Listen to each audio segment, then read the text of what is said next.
분이 이렇게 날마다 먹는 음식이 그냥 평범한 음식이 아니라 항상 새로워야 되고 또 희귀해야 되고 아무도 먹어보지 못한 그런 음식만 골라서 찾는 그런 임금이 계셨습니다. 어느 날 음식을 먹는데 이 음식에 그렇게 기대하고 바랬던 바로 그 음식인 겁니다. 맛을 보니까 기가 막히고 지금까지 한 번도 먹어보지 못한 음식이라 이 마땅히 칭찬하고 상을 주어야 되겠는데 누구를 찾아서 상을 주어야 마땅하겠습니까? 그래서 요리사를 불렀습니다. 이렇게 맛있는 음식을 만들어서 나에게 먹게 했으니 내가 마땅히 상을 주어야 되겠다. 그랬더니 이 요리사가 하는 이야기가 아닙니다, 임금님.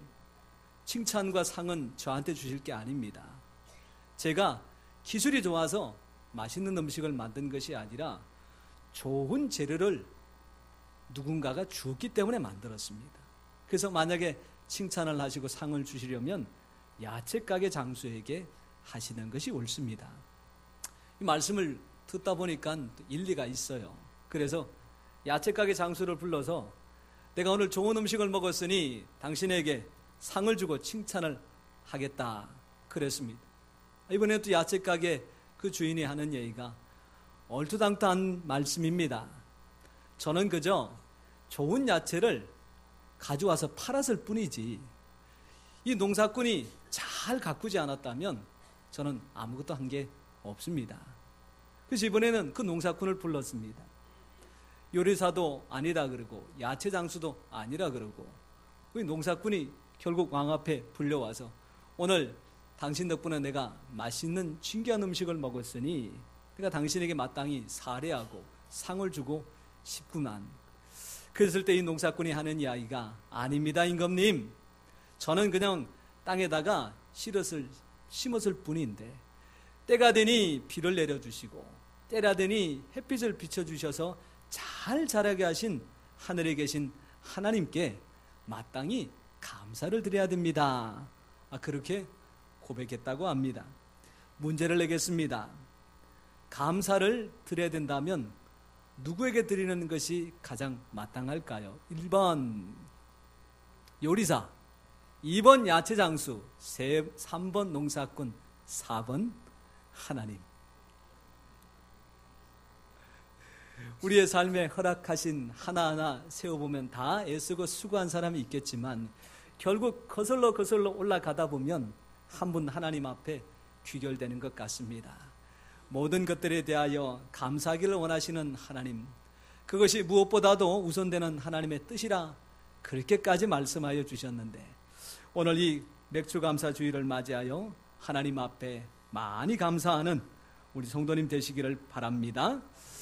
오늘 감사절이 맥주감사주일이라 그래서 맥자는 보리맥자를 쓸 것이고 추자는 가을 추자인데 이게 추수하다, 거둔다 라고 하는 의미도 담겨져 있으니 보리를 거두고 하나님 앞에 드리는 감사라.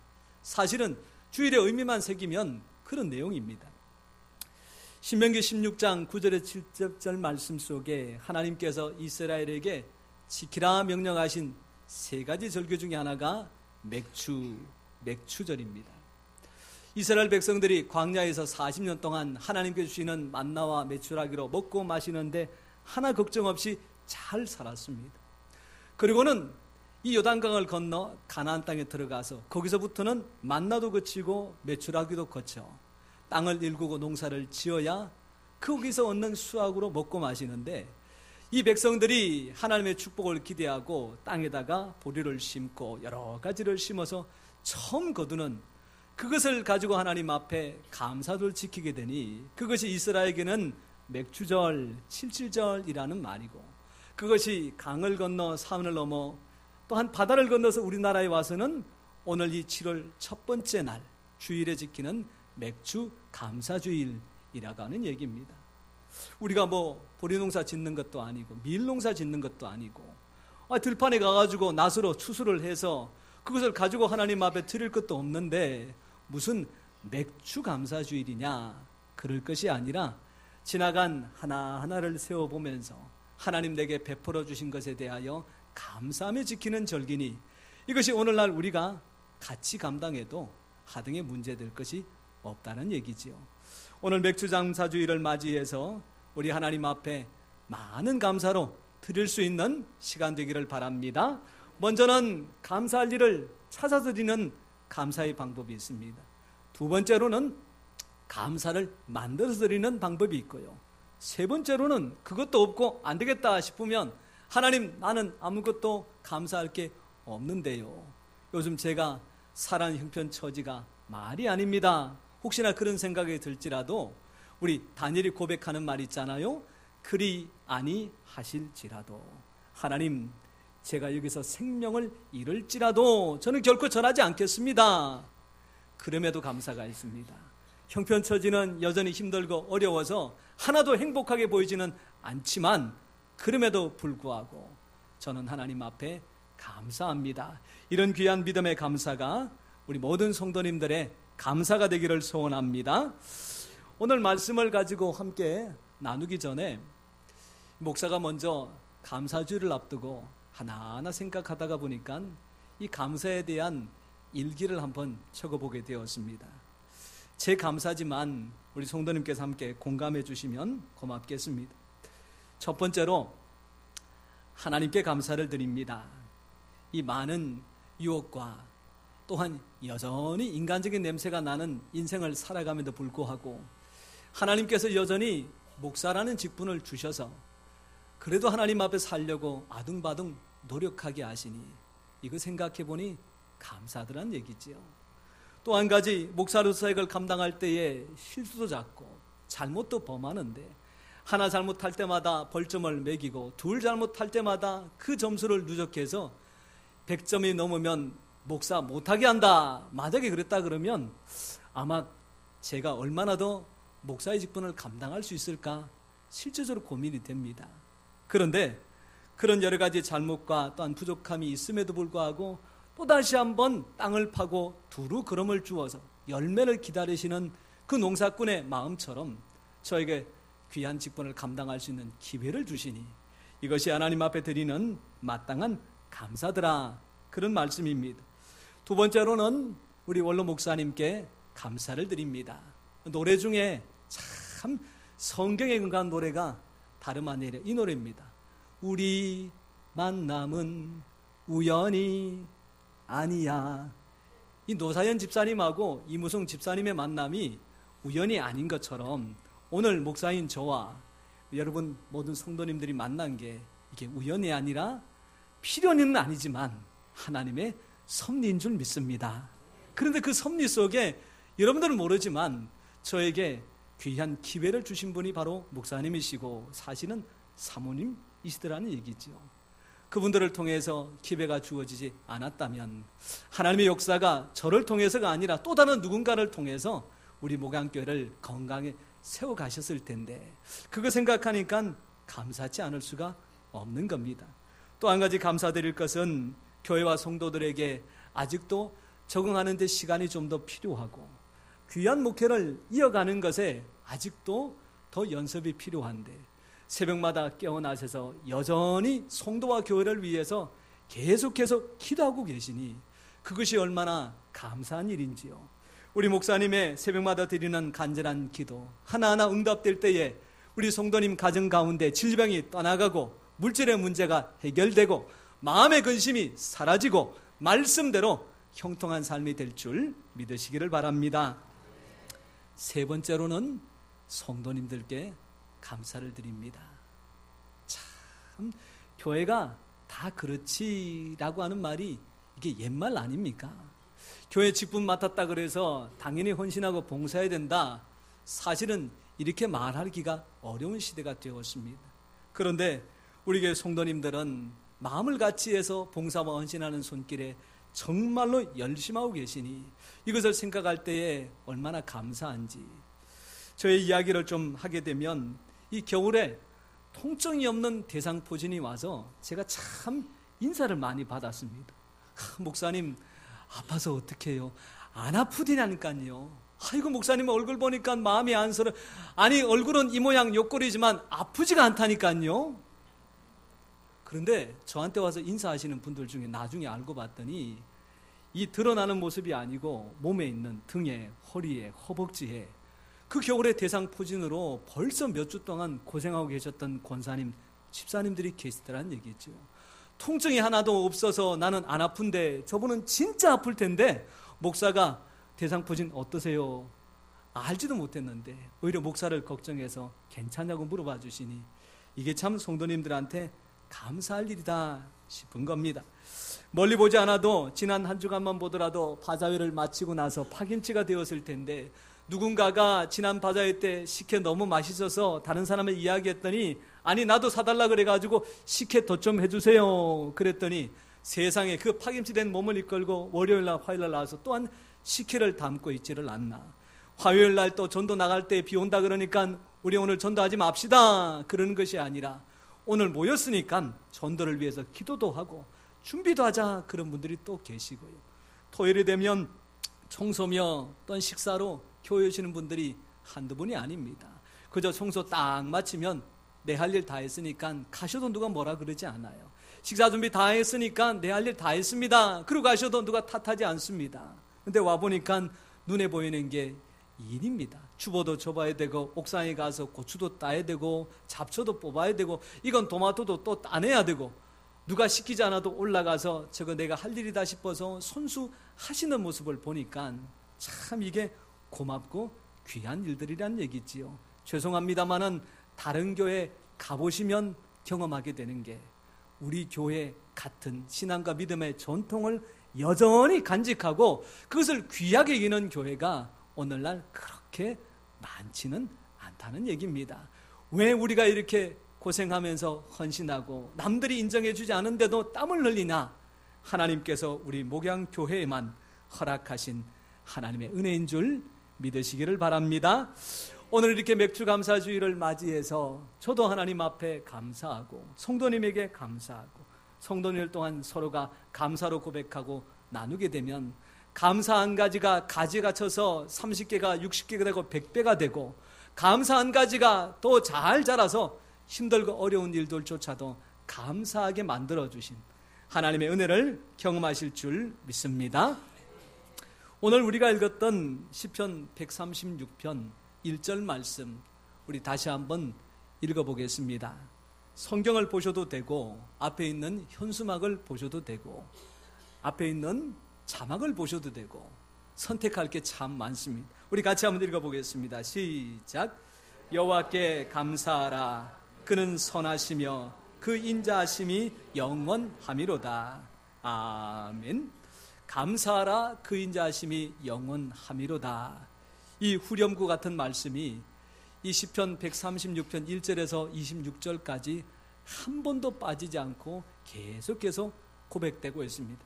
이것도 저것도 언급합니다마는 하여간 그것이 감사하고 그 감사한 이유가 하나님의 인자하심 때문이다 라고 하는 것이 시편 기자의 고백입니다. 그런데 이 말씀은 배경이 있습니다.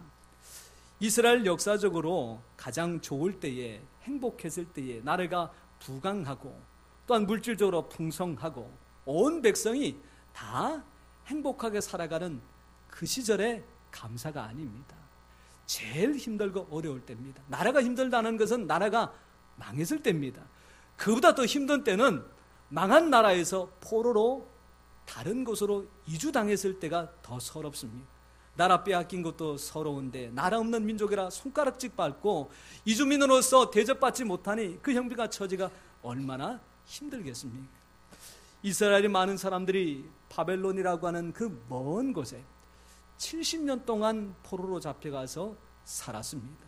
서름도 겪어봤습니다. 못 먹는 고통도 겪어봤습니다. 또한 나라 없는 민족이라 그렇게 지탄도 받아봤습니다.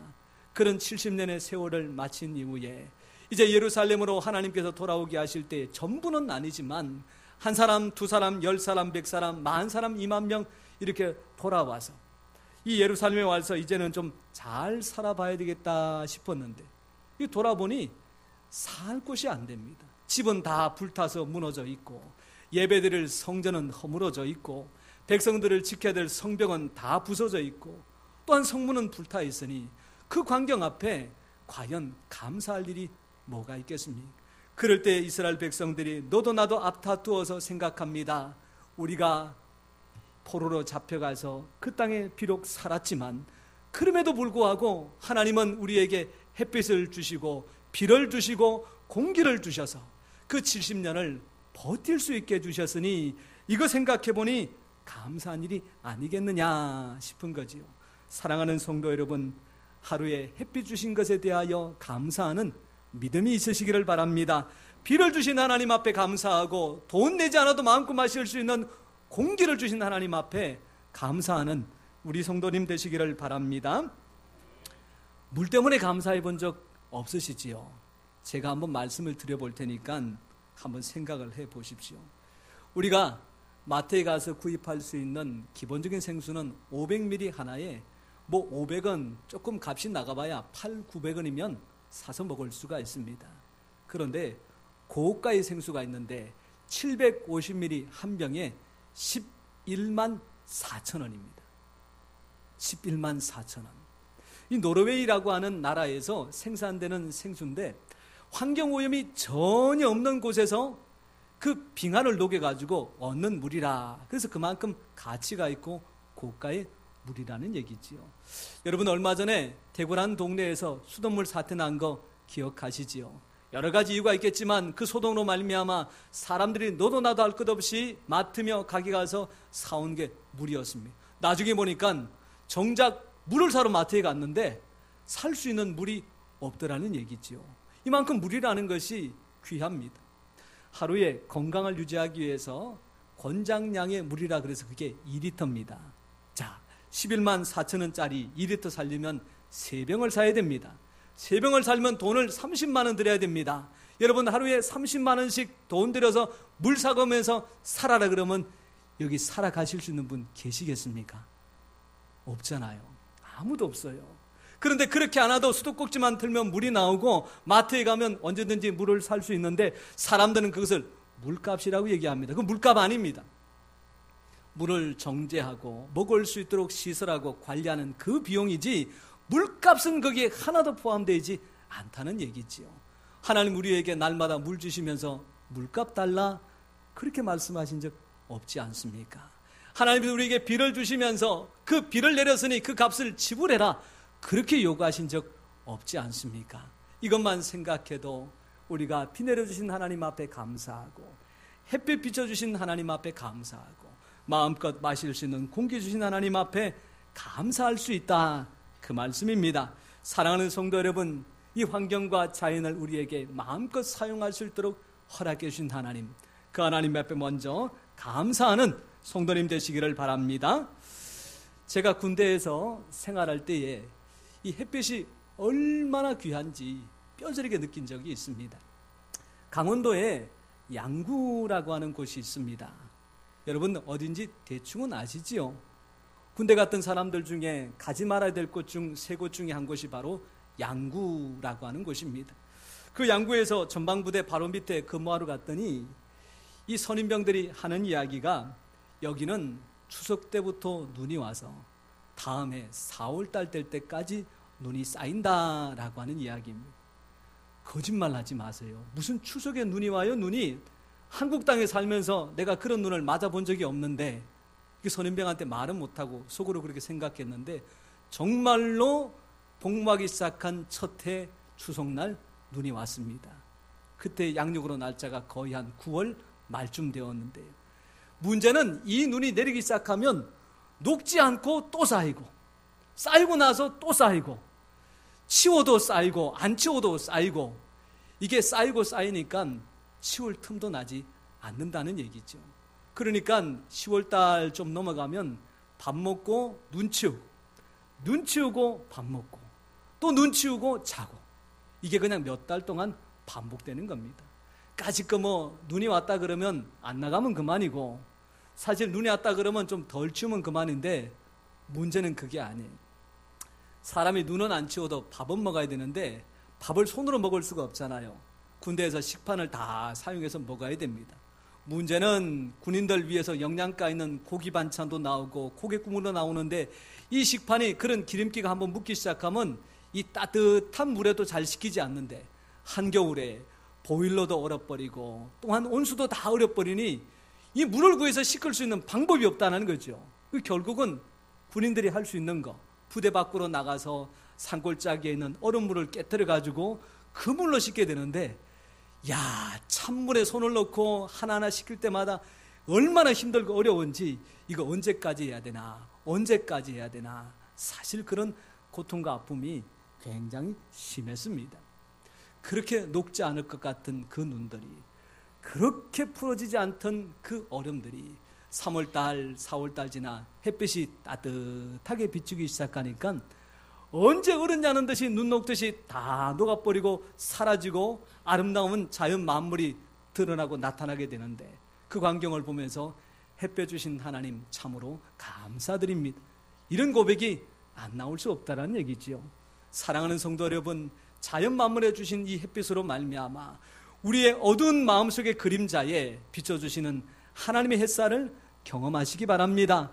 마음속에는 근심과 걱정이 어두운 터널같이 아주 깊이 있을지라도 하나님께서 터널 지나 비추신 햇볕 한 번만 나타나면 그 모든 문제가 눈 녹듯이 사라지고 참된 기쁨과 평강의 삶을 얻게 하실 줄 믿으시기를 바랍니다.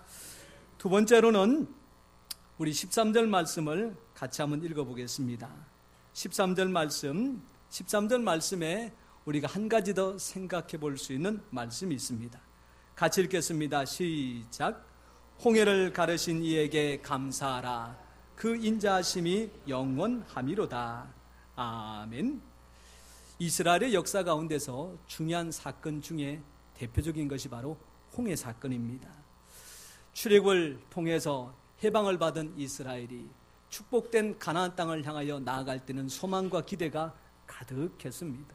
그런데 15일 만에 다다른 홍해는 건너갈 수 없을 만큼 넘실댔고, 때마침 뒤에서 바로가 완전 무장한 전차 군대를 데리고 또한 이스라엘을 찾으러 찾아오니 이게 앞으로 가지도 못하고 뒤로 가지도 못하고 진퇴양난의 위기에 처하게 됩니다.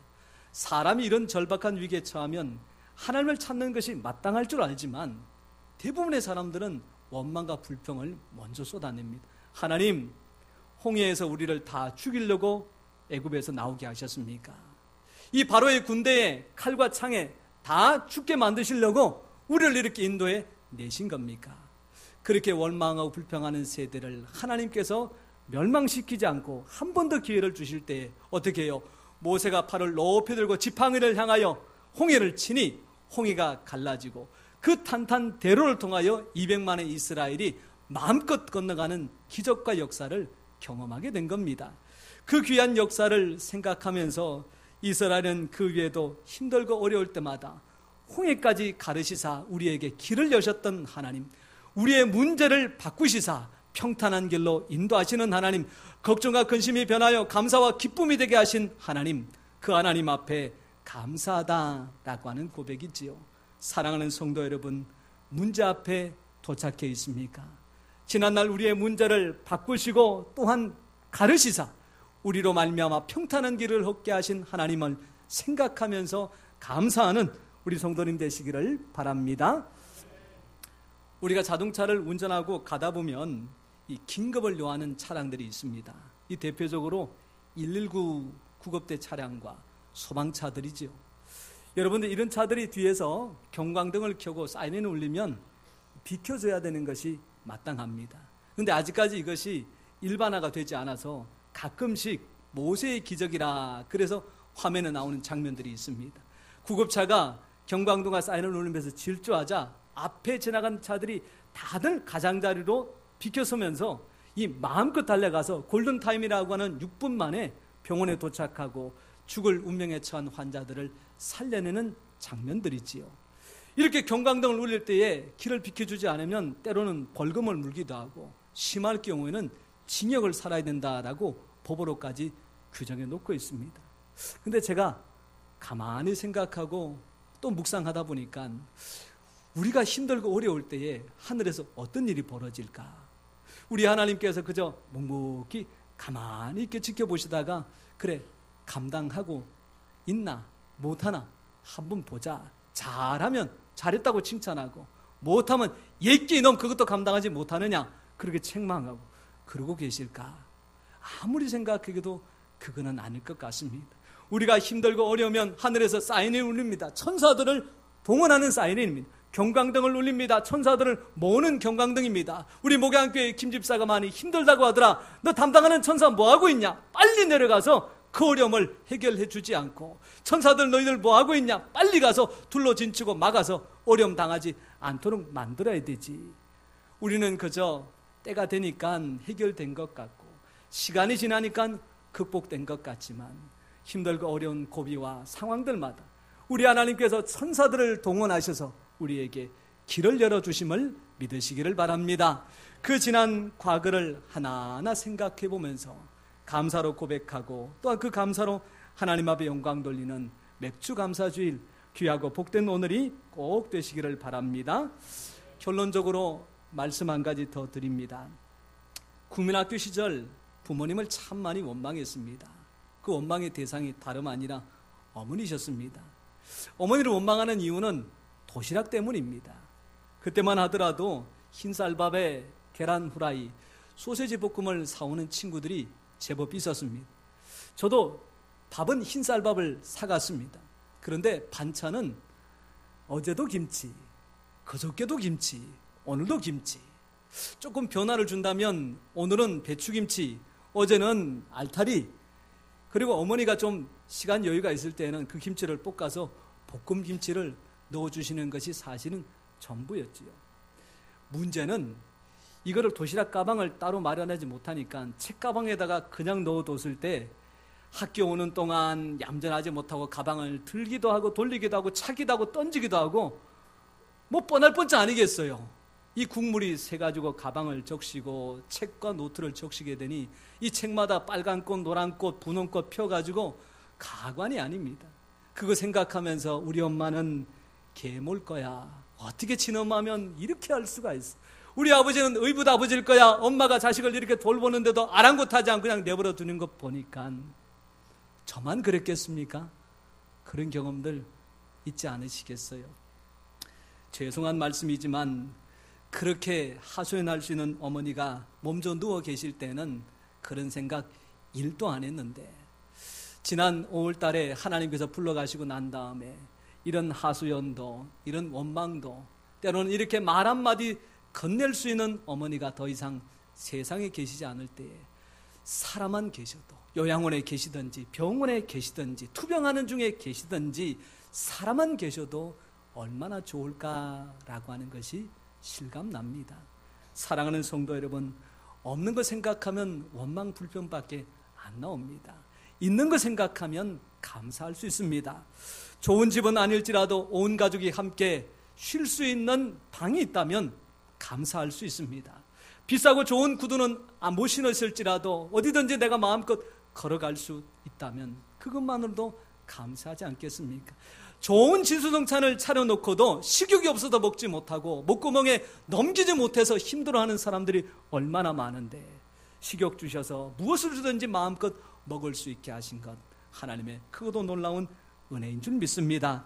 그 가운데 하나가 우리가 이렇게 나와서 하나님 앞에 함께 예배할 수 있는 교회가 있다는 것. 안타깝지만 치킨집이 제일 많이 사라지는 업종이라고 말합니다마는 치킨집 못지않게 세워졌다가 없어지는 것 중에 하나가 바로 교회입니다. 작아서 없어지느냐? 꼭 그렇지만은 않습니다. 크다고 없어지느냐? 그렇지도 않습니다. 사람들의 여러 가지 일과 안타까움 때문에 교회가 세워지다가 또 없어지기도 하고 없어졌다가도 다시 세워지기도 하는데, 우리 목양교회 하나님께서 은혜 베풀어 주셔서 어려운 고비 하나하나 잘 지나가고 극복하게 하여 주사 이날 이 시간에 함께 와서 예배 드릴 수 있다는 것, 우리 하나님 우리 모두에게 베풀어 주신 크고도 놀라운 은혜인 줄 믿습니다. 이 귀한 은혜를 마음껏 감사하고 나누셔서 더 풍성한 감사로 채워주시는 하나님 앞에 마음껏 영광 돌리는 우리 모든 성도님 되시기를 축원합니다. 기도하겠습니다.